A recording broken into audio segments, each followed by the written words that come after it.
Bueno, ya estamos aquí una vez más en Si yo te contara. Santi, ¿qué tal estás?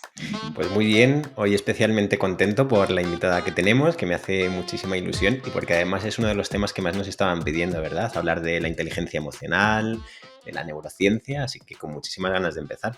Sí, ya habíamos hablado en la temporada anterior un poquito por encima de la neurociencia, pero como poco a poco vamos creciendo cada vez más y teniendo más y más invitados chulos, pues poco a poco nos vamos también sumergiendo en temáticas que nos gustan. Así que bueno, yo no esperaría más, Santi. Vamos a meter cabecera. Pues dentro cabecera. Si yo te contara, un podcast de Singular. Espera un momento. Sé que estás deseando escuchar a la maravillosa Marta Romo y es normal porque nos ha quedado una entrevista chulísima. Pero antes de eso te voy a robar 30 segundos porque tengo algo que contarte. Y es que el lunes que viene, el 19 de febrero, celebramos un webinar junto con ORH, el Observatorio de Recursos Humanos, un medio de comunicación especializado en el sector. Estarán hablando Francisco Hidalgo, el CEO de Singular, junto con José María Gasalla, Premio Nacional de Management 2023, sobre liderazgo en el webinar Creando Equipos Estelares, Liderazgo y Cultura en la Era del Talento. Será el lunes que viene, como os he dicho, a partir de la 1 hasta las 2 de la tarde, más o menos. Tendremos una ronda de preguntas y será una charla súper amena en la que estas dos personas expertas estarán charlando y dando muchísimas ideas sobre cómo fidelizar y sobre cómo mantener el compromiso de todos los colaboradores. No os lo perdáis, tenéis la inscripción en los comentarios, además también podéis inscribiros en el QR que os estamos facilitando aquí. Las plazas son limitadas, así que daos prisa. Os dejamos con Marta Romo. Pues estamos en Si yo te contara, un podcast de Singular, esta vez con Marta Romo. Bienvenida, Marta. Bienvenida. Muchas gracias, Santi y Yanire. Un gusto estar con vosotros y pasar este ratito conversando. Un gusto tenerte con nosotros, Marta. La verdad es que es todo un gustazo. Para todos aquellos que no tengáis la suerte de conocer a Marta, vais a disfrutar muchísimo de esta horita que tenemos por delante. Os presentamos y os decimos que Marta es CEO de BIAP y Neuroclick. Es especialista en neurociencia aplicada al liderazgo y el aprendizaje, además de estar en la lista de top 100 mujeres líderes en 2021 de El Español. Y muchísimas más cosas que poco a poco iremos conociendo. Pero bueno, para empezar, una pregunta muy sencilla, sobre todo para ti, Marta. Cuéntanos en qué consiste la neurociencia. Bueno, la neurociencia es algo enorme. La ciencia que estudia básicamente el funcionamiento del sistema nervioso. Y al final parece que pensamos que solamente estudia el cerebro, ¿no? Pero el cerebro forma parte de ese sistema maravilloso, el sistema nervioso que está por todo el cuerpo. Por tanto, cada vez más sabemos que es importantísimo, ¿no? Toda la información que nos viene de las investigaciones. Y al final yo no soy neurocientífica, yo no investigo, pero sí que me dedico a divulgar contenido que tiene que ver con la neurociencia aplicada, que esto es una tendencia que en los últimos años se ha puesto muy de moda. Es verdad que hay que tener mucho cuidado porque hay mucha neurotontería, mucha neuroestupidez y mucho humo por ahí. Y hay que ir siempre pues, a las fuentes, hay que mirar las cosas con rigurosidad, pero la neurociencia aplicada al final lo que busca es ver cómo podemos llevar todo ese conocimiento científico a nuestra vida, a nuestro día a día. Entonces, pues hay neurociencia aplicada al liderazgo, que yo, por ejemplo, es lo que trabajo mucho con las empresas, con los profesionales, o neurociencia aplicada a pues, otras facetas, ¿no? Hay gente que lo utiliza para temas de marketing. Bueno, cada uno, neurociencia aplicada al aprendizaje, a la creatividad y bueno, yo creo que esto es maravilloso, ¿no? Ver cómo podemos ir acercando cada vez más ese mundo tan complejo de la ciencia y acelerando que llegue antes a nuestra vida cotidiana, porque hace años la ciencia tardaba mucho tiempo en llegar a nuestros oídos y tener un impacto en nuestra vida. Y yo creo que ahora con toda la divulgación científica que hay de manera rigurosa se está acortando ese periodo, ¿no? Se está acelerando. Marta, me resulta muy interesante lo que decías, sobre todo de la neurociencia aplicada al liderazgo, ¿no? Cuando se empieza a aplicar de manera pues, científica, de una manera correcta e idónea, ¿hay mucha diferencia entre los estilos de liderazgo más tradicionales a unos en los que empiezan a adoptar la neurociencia aplicada a su estilo de liderazgo? Por supuesto, total, total. De hecho, hay una transformación real. Yo cuando empecé a introducir este conocimiento Ujú, en todos nuestros servicios, ¿no? de VIAP y en los talleres y en los procesos de coaching, incluso en los procesos de transformación cultural en empresas o al definir modelos de liderazgo, jo, la verdad es que el impacto que teníamos, ¿no? con los ujú, directivos, con estas personas que tienen roles de liderazgo, fue muy potente. O sea, porque vimos que realmente este conocimiento, de hecho, facilita que podamos tocar el corazón de profesionales que son pues más escépticos con todos estos temas, que son temas más soft, ¿no? O profesionales con una mente muy analítica o muy ingenieros o muy financieros, ¿no? Que antes era como un hueso ahí, ¿no? Que íbamos, intentábamos, pero de repente cuando tú explicas, ¿no? ¿Qué es lo que pasa aquí dentro? Los procesos que hay, qué impacto tiene, pues que digas las cosas de una manera o que generes una incertidumbre con tu lenguaje, cómo repercute, bueno, una serie de cosas, ¿no? Las hormonas, todo esto, lo entienden. Y cuando lo entienden, o sea, hay una empatía cognitiva, ¿no? Entienden lo que estás explicando. Entonces ahí tenemos más probabilidades de que luego puedan incorporarlo, ¿no? En su día a día, que es un desafío, pero por lo menos entra. Entonces, por lo menos ya ha hecho clic. esto sí que he visto que ha habido como una evolución y un cambio y yo siempre digo que a mí la neurociencia me ha ayudado a tocar el corazón de las personas, o sea, a realmente entrar y movilizarles a nivel emocional bueno, pues que al final quieran hacer cosas distintas. Ujú. Marta, hablas de empatía cognitiva cuando estamos hablando de liderazgo.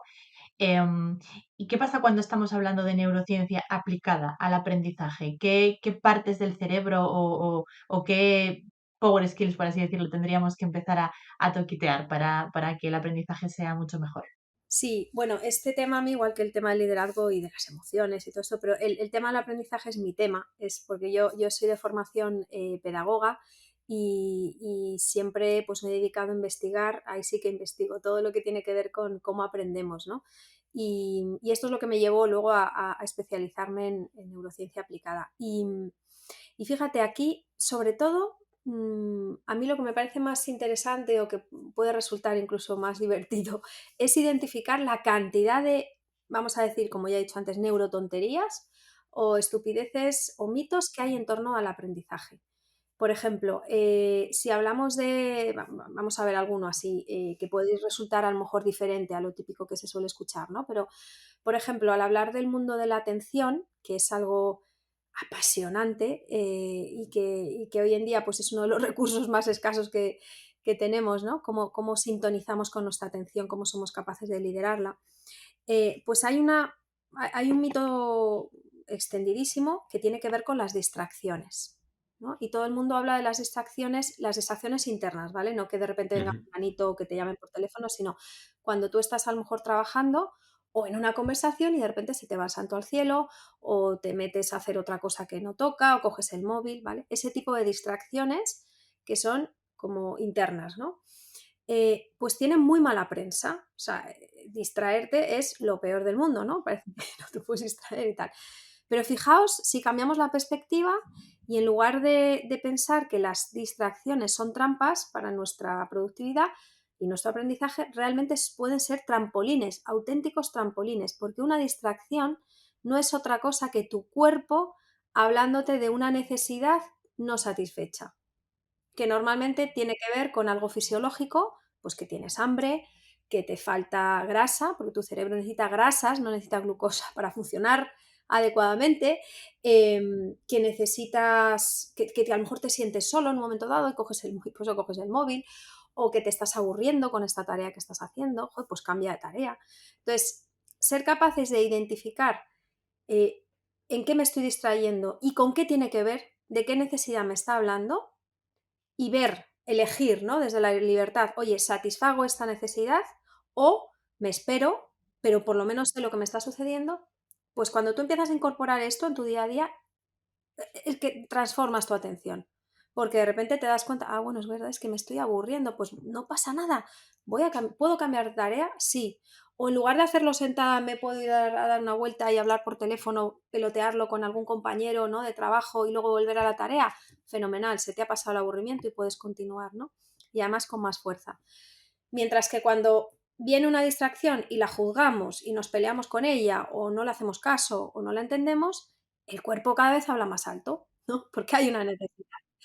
Y así es como funciona la atención, entre otras muchas cosas, ¿vale? No quiero simplificar, pero ahí hay muchos mitos bueno, pues que hay que desmitificar y que tenemos que aprender a entender mejor lo que nos sucede. Y la neurociencia nos aporta este conocimiento, ¿no? Marta, tengo como un comentario y una pregunta. Por un lado, justo cuando a veces desconectamos o nos distraemos, ¿verdad? A veces justo en ese proceso como que también se nos viene a la cabeza, como que hace ese clic y de repente viene la idea que queríamos, ¿no? De manera espontánea muchísimas veces. Mira, esto que estás diciendo, Santi, es genial porque aquí también sabemos, y aquí hay bastantes investigaciones.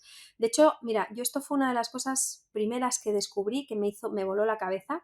Esto creo que fue en el año 2010 o por ahí, que conocí a David Rock, que es el padre del neuroliderazgo, ¿no?, y de todo esto aplicado al mundo de las organizaciones. Y él estaba explicando las conclusiones de un estudio que habían hecho vinculado con creatividad, ¿no? Y resulta que es que cuando tú estás trabajando, produciendo algo, escribiendo, haciendo una tarea que requiere un esfuerzo consciente por tu parte, hay un desgaste, ¿no?, de energía en tu organismo, ¿no?, hay un consumo energético, pues claro, tu cuerpo necesita hacer un ajuste a esa tarea tan difícil y claro, nosotros demandamos y exigimos que además nuestro cerebro se ponga creativo, es decir, se ponga creativo quiere decir que conecte ideas, que se le ocurra algo novedoso, que descubra, o sea, es un esfuerzo muy grande, ¿no? Entonces sabemos que cuando tú estás enfrentándote a una tarea difícil, las ondas cerebrales, que es como la sintonía que hay en nuestro cerebro, pues normalmente están en beta, en high beta, ¿vale? Estás ahí como a tope, ¿no? Y puede ser que incluso la presión que te pones a ti mismo por, oye, tengo que hacer esto bien, o tengo que hacer algo original, o a ver cómo consigo mezclar esto, no sé, lo que sea, ¿no? Esa presión hace que esas ondas cerebrales beta o high beta, mm, al final te estresas, ¿no? Y hay como un agobio, ¿no? Estamos ahí como en unos 33 hercios o algo un poquito más. Entonces, lo que sabemos es que cuanto más te presiones, más estás en beta, más estresado estás, entonces tu cerebro de alguna manera no entra en esa alta productividad, no va a conectar, no hay una conexión entre neuronas, ¿no?, y entre ideas. Entonces, lo que se ha demostrado es que lo que realmente funciona para que te pongas creativo y te venga esa inspiración, ese momento eureka, ese momento ajá, es cambiar esas frecuencias eléctricas, ¿no? Porque lo que buscamos es ese pico de electricidad, ¿no?, lo que llamamos ondas gamma, que están por encima de 42 hercios. Bueno, pues sabemos, sí o sí, que siempre, siempre, siempre, siempre, absolutamente siempre, justo antes de tener un momento gamma, o sea, un momento eureka, estábamos en otra frecuencia eléctrica diferente, que no es beta, o sea, no es la del estrés ni la tarea, sino que es alfa, ¿vale? Y alfa acontece cuando tú estás tranquilo, cuando estás despierto, pero estás tranquilo, ¿no? Y cuando estás a lo mejor incluso imaginándote cosas, soñando despierto, pensando qué vas a hacer el fin de semana, o sea, cuando estás un poquito distraído, y ahí es cuando damos esos saltos de creatividad. Esto explica por qué las mejores ideas siempre vienen cuando menos te lo esperas, cuando menos te presionas, que suele ser cuando te vas a dormir, cuando estás en la ducha, cuando estás haciendo deporte, corriendo, cuando vas en el coche. O sea, esos momentos en los que dices, uy, se me ha ocurrido no sé qué, o de repente me acuerdo de esa palabra que tenía en la punta de la lengua, ¿no? Entonces yo siempre digo que si quieres resolver un problema, tener una idea genial, deja de pensar en el problema, distráete, ¿no? Porque ahí es cuando se produce esa magia sinfónica entre nuestras ondas cerebrales para dar esos saltos de creatividad, ¿no?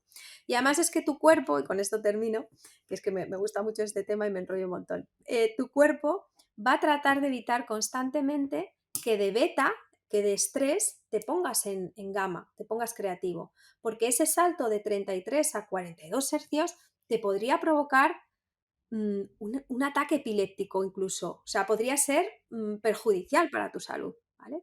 Entonces tu cuerpo va en contra de eso todo el tiempo, ¿sí? Por eso muchas veces cuando estás enfrentándote a esa tarea difícil y buscando ese momento creativo, empiezas a distraerte, empiezas a perder el tiempo o lo procrastinas. ¿Por qué? Porque tu cuerpo es muy sabio, está diciendo, distráete un poquito, hijo, que a ver si bajamos aquí la frecuencia y me puedo poner yo creativo, ¿no?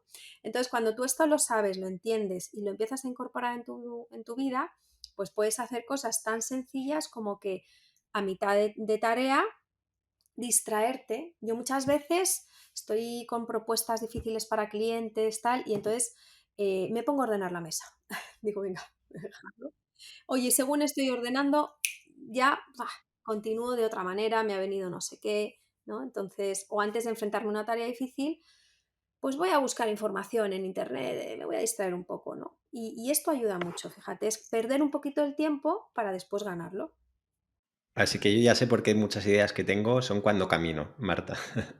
Me suele suceder cuando camino que digo, pum, por eso se lo decía muchas veces a Yanire que a veces llevo como una libretita y voy apuntando cosas porque cuando camino es como justo me vienen ese tipo de ideas. Ahí hay que grabarse esas ideas o apuntarlas porque son conexiones remotas que como no se han mielinizado, no se han fortalecido, luego se te olvidan y es una pena. ¿Cuántas ideas se quedan por el camino cuando te vas a dormir o estás haciendo deporte o estás en la ducha, ¿no? Una Mm. pena.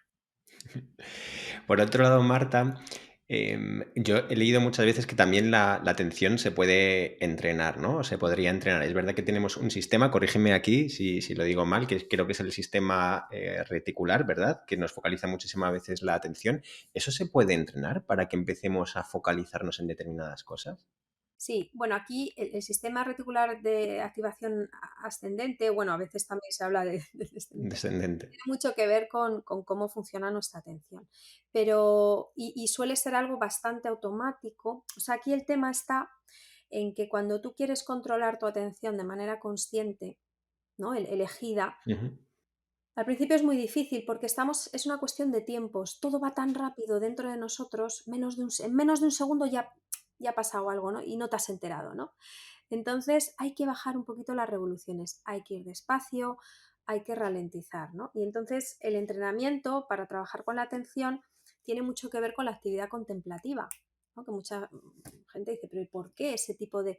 Bueno, porque al final lo que estás haciendo es poner tu cerebro en una onda, en una frecuencia que te va a permitir después tener esos momentos de alto rendimiento y de creatividad, ¿no? Y la actividad contemplativa no es otra cosa que ralentizar, que bajar el ritmo, que parar. En un principio el cuerpo tiene que estar quieto, ¿no? Para poder contemplar. ¿Qué puedes contemplar?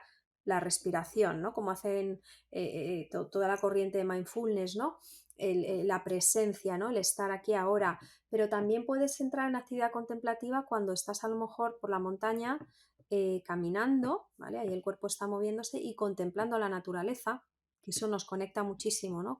También con la presencia y ralentiza las cosas, o haciendo oración o meditando, ¿vale? Son actividades que lo que hacen es ralentizar y bajar el ritmo y te ponen en otra frecuencia eléctrica, ¿no?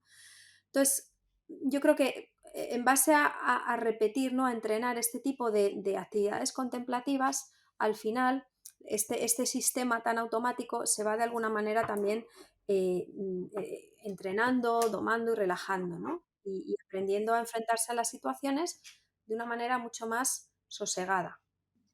Marta, escuchándote, me surge una pregunta que es, em, la mayoría de la sociedad española, de los trabajadores españoles y de las empresas en general, ¿está bien planteada la manera que tienen de trabajar después de todo lo que nos estás contando? Rotundamente no. Rotundamente no, cero, o sea, no, lo hacemos muy mal. Lo hacemos francamente mal. Mirar, yo creo que vosotros hablasteis, si mal no recuerdo, tenéis un podcast en el que hablabais de la inteligencia cíclica, ¿no? Sí. Sí, sí, sí.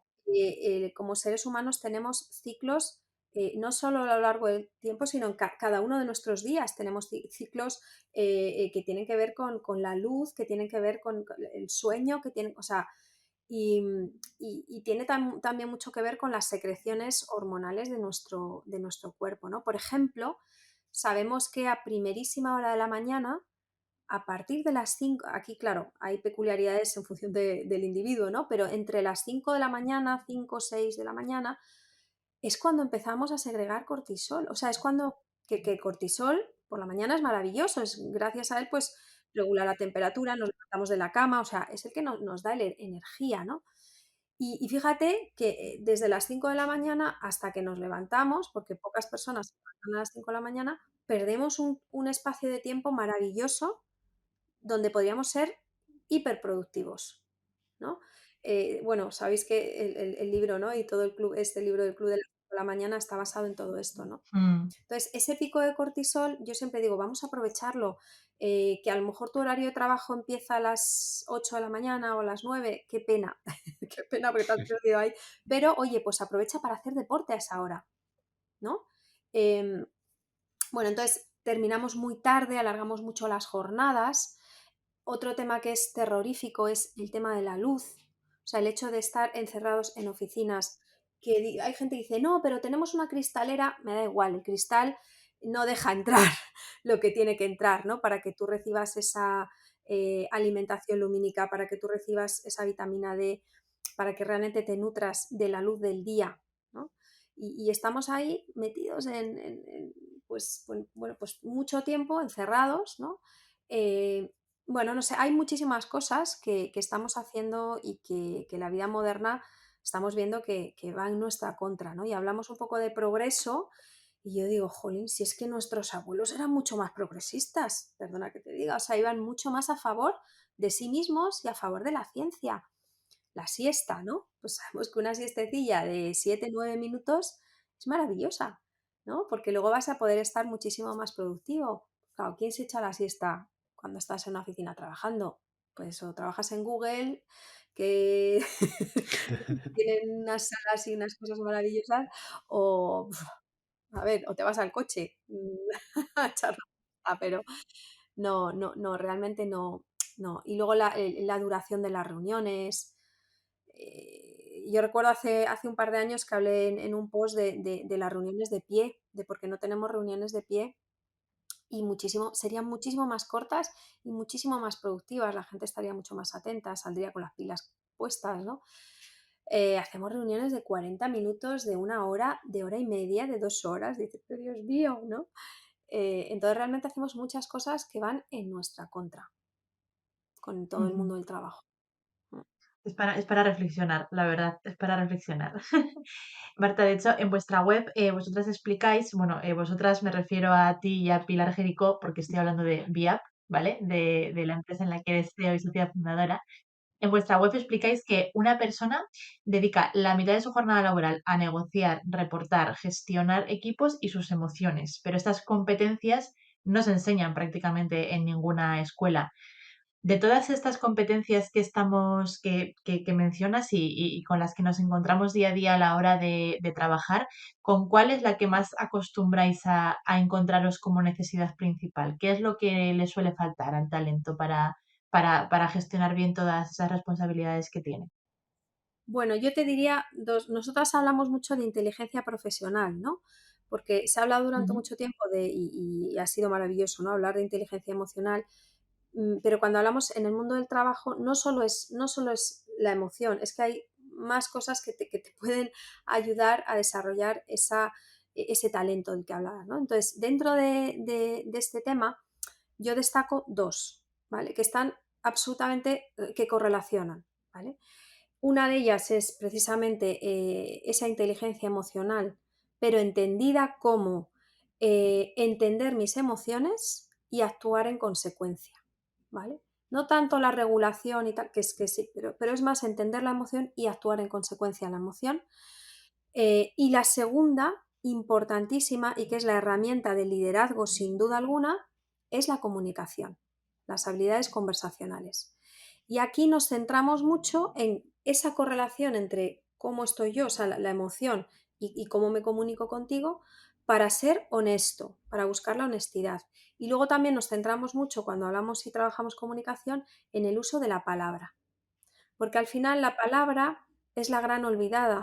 En todo este tiempo se habla mucho de la emoción, de lo no verbal, del tono, pero la palabra se ha dejado ahí y hablamos muy, muy, muy, muy mal. O sea, pero nos quejamos de la gente joven y de las nuevas generaciones, pero es que hablamos fatal, tengamos la edad que tengamos, ¿no? ¿Y a qué me refiero con que hablamos mal? Pues que yo cuando trabajamos en talleres, ¿no? Este tipo de entrenamientos que lo hacemos con improvisación, ¿no? Les ponemos un poco a jugar, te das cuenta de que hay veces que a través de nuestro lenguaje estamos transmitiendo a la otra persona una falta de incoherencia tremenda. Otras veces transmitimos ausencia total y delegación total de la responsabilidad, ¿no? Por ejemplo, cuando hablamos en plural, ¿no? Tú vas a comunicar algo a un colaborador o tal y, no, es que hemos pensado, ¿qué tal? Y dice, bueno, ¿quién es?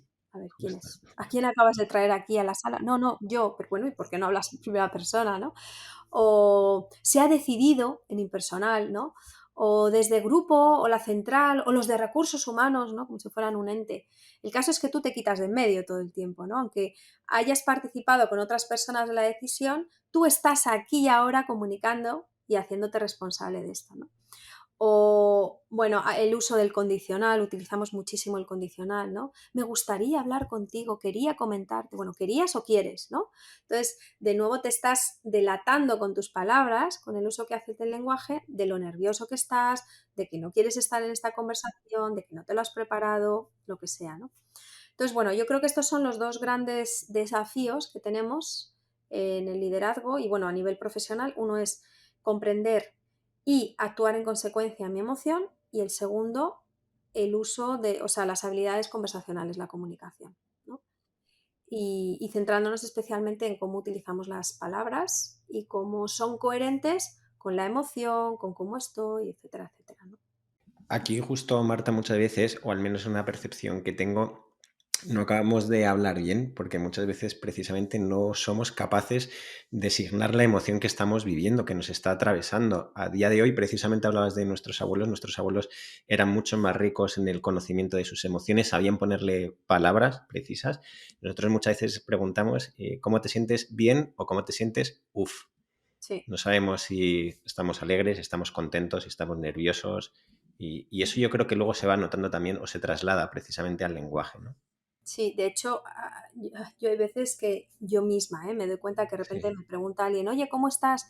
Y contesto, nada, aquí estoy preparando una propuesta, estoy contestando a cómo estoy con lo que estoy haciendo, ¿no?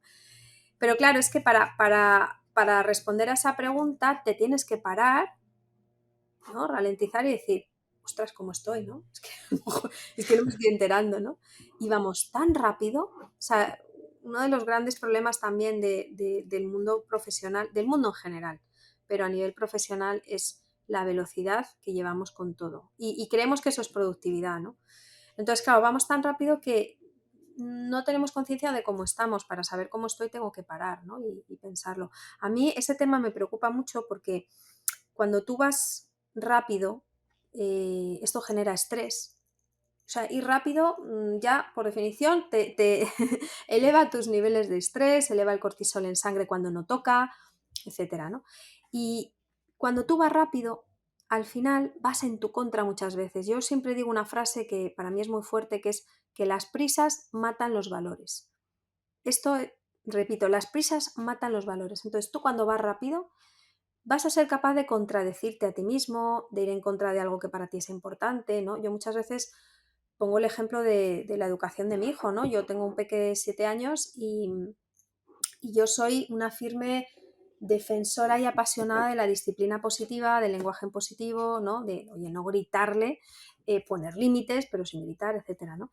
Pero oye, cuando voy con prisas, a lo mejor tengo una reunión a las 5 de la tarde y mi hijo sale a las 5 menos cuarto del colegio y sale con ganas de jugar con sus cromos de Pokémon que los quiere cambiar con su amiguito y tal, y yo mirando el reloj de los nervios, pues llega un momento que le digo 20 veces vámonos, vámonos, y al final le pego 4 gritos, ¿no?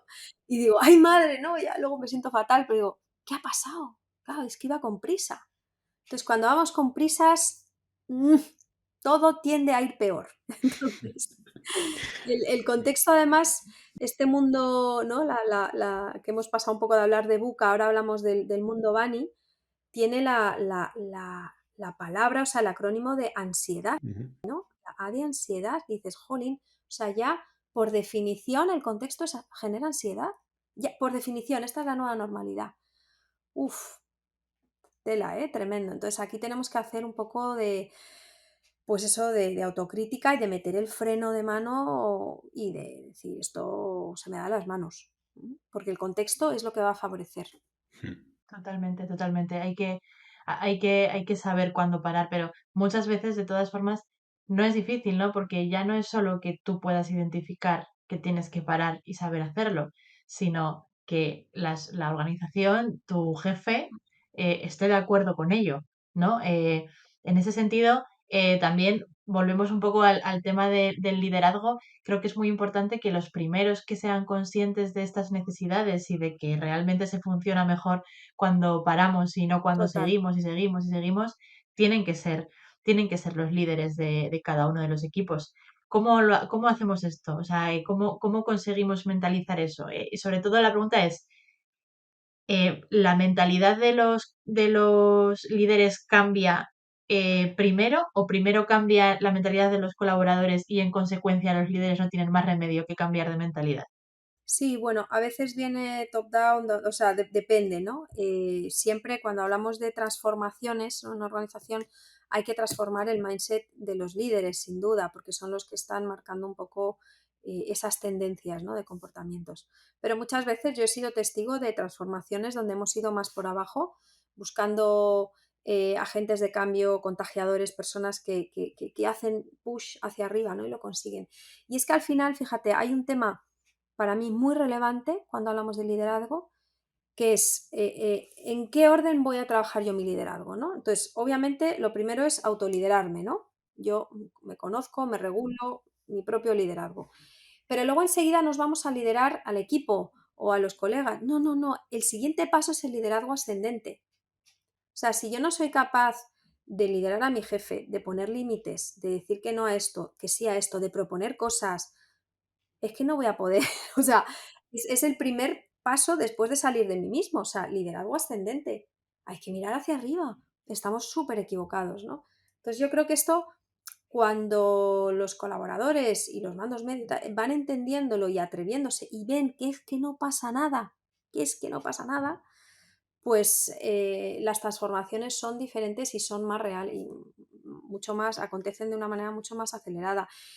Y sí, y luego también es verdad que es cierto que pensamos que esto de meter el freno de mano y parar en seco o de ir más despacio tiene que ver con me tomo un tiempo sabático, me voy a tal hora del trabajo, me desconecto, necesito... O sea, a mí me da mucha pena cuando escucho personas que dicen, no, es que necesito desconectarme para luego volver a conectarme. Digo, joder, pues qué pena, ¿no? Que te tengas que desconectar de tu vida para...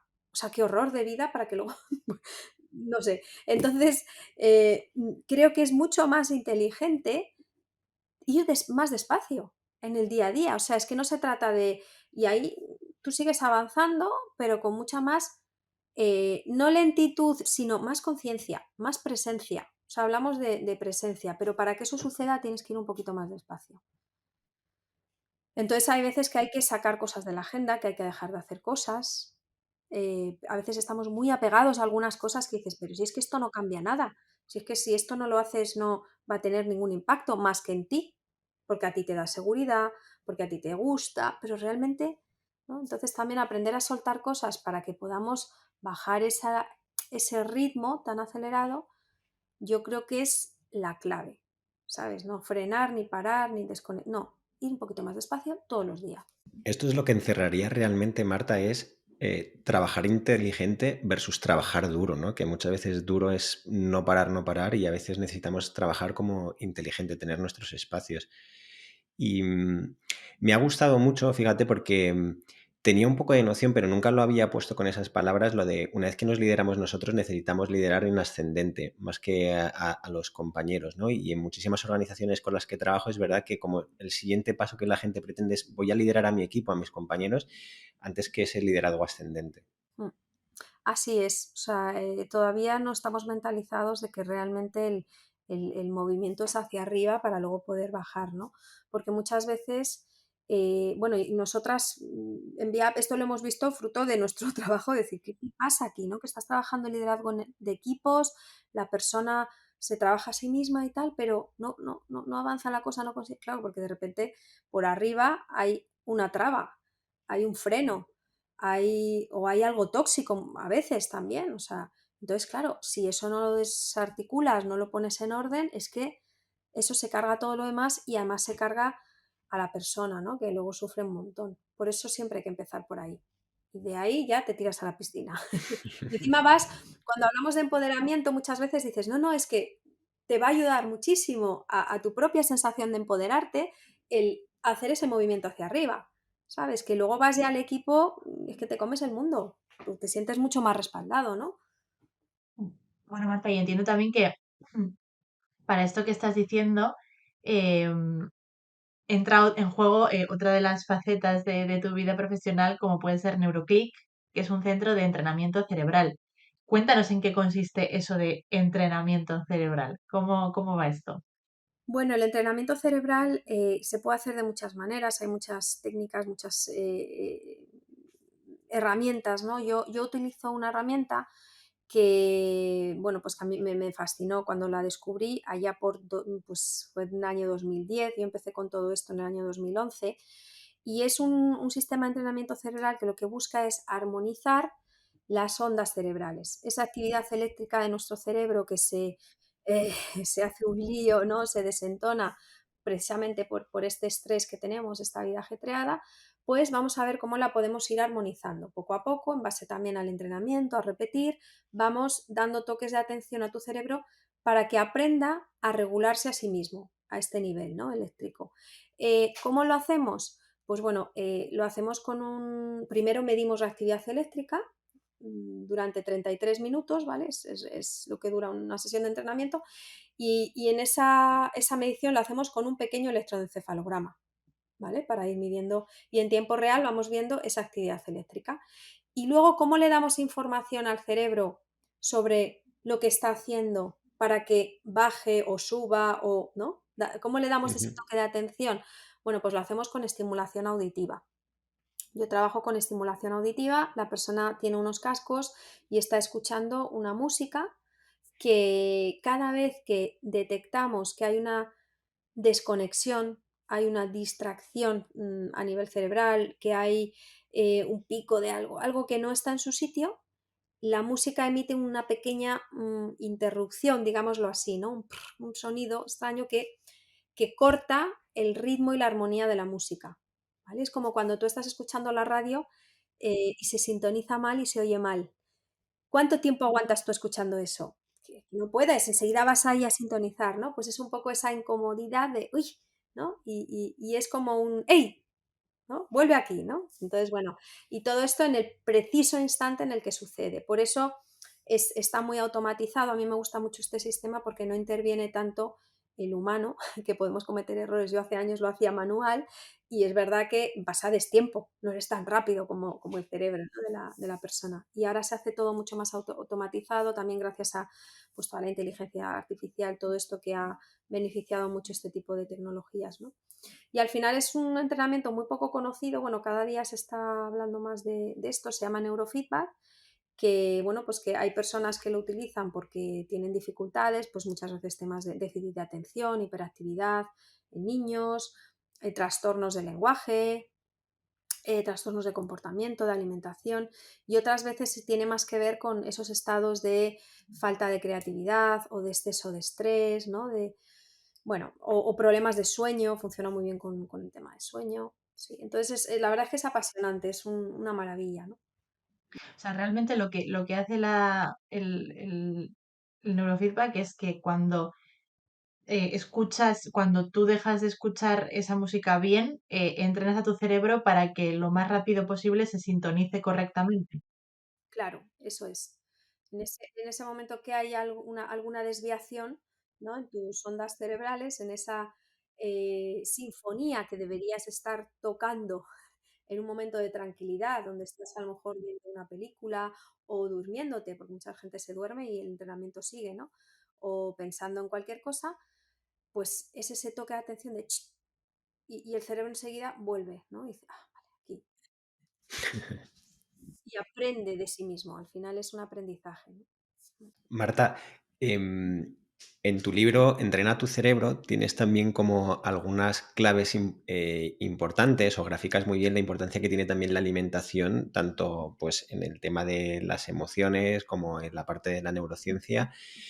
Cuando necesitamos fomentar un poquito la creatividad, ¿qué tipo de alimentos pudieran ser beneficiosos? Vale, yo no soy experta en temas de alimentación, es verdad que en el libro dediqué un Sí, sí. capítulo, pero entrevistando a un experto. Yo siempre Ok, cuando me meto en muy bien, temas muy que bien. no son mi expertise, me gusta ir a fuentes, ¿no? A ver quién es el que más sabe de esto, el que más me gusta, cómo lo hace, ¿no? Entonces sí que hay, pues sabemos que hay claves. De hecho, yo llevo ahora mismo medio año que durante 6 meses he cambiado mi alimentación un poco precisamente por todo esto, Ujú, porque, bueno, pues de un tiempo a esta parte, pues yo he descubierto, seguro que hay mucha gente que lo ha descubierto antes, pero yo antes hablaba mucho de la importancia de la glucosa para el cerebro, ¿no? Oxígeno y glucosa, y ahora sabemos que la mejor manera que tiene tu cerebro para estar creativo, y además es que lo he experimentado, es a través de la cetosis, de las cetonas, ¿no?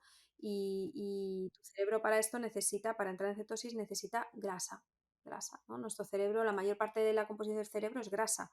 Entonces necesitamos ácidos grasos para que funcione adecuadamente, ¿no? Y yo de hecho me lo noto un montón. Cuando bajo el consumo o la ingesta de grasa, aparte de que tengo menos energía, me cuesta más concentrarme, mientras que hay veces que sé que estoy en cetosis, porque además me lo miro, ¿no? Con unas tiritas en la orina, y es que me noto, digo, es que bueno, y estoy que me salgo, o sea, es que a la primera todo, me acuerdo de todo, concentración, o a lo mejor si doy una conferencia ese día, digo, guau, es que me ha venido todo.